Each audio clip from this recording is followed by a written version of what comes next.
It's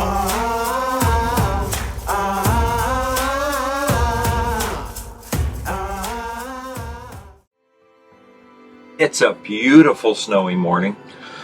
In just a second, we've got a northern hawk owl that's going to fly into the scene.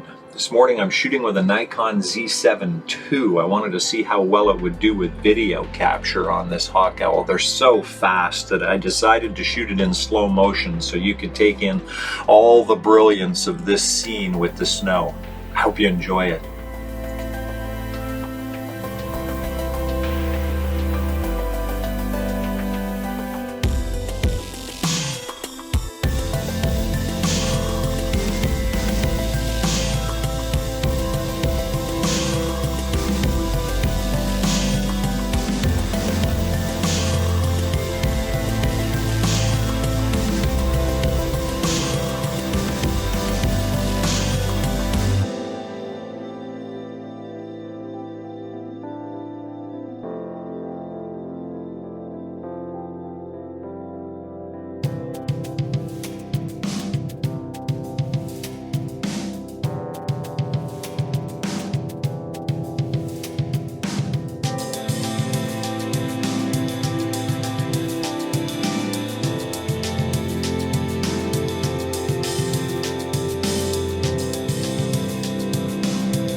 Sharing this content with you is so much fun for me. If you want to help support the channel, give us a like, subscribe to the channel, bang on the alert button, share it out, or give us a comment. It all helps and it's much appreciated.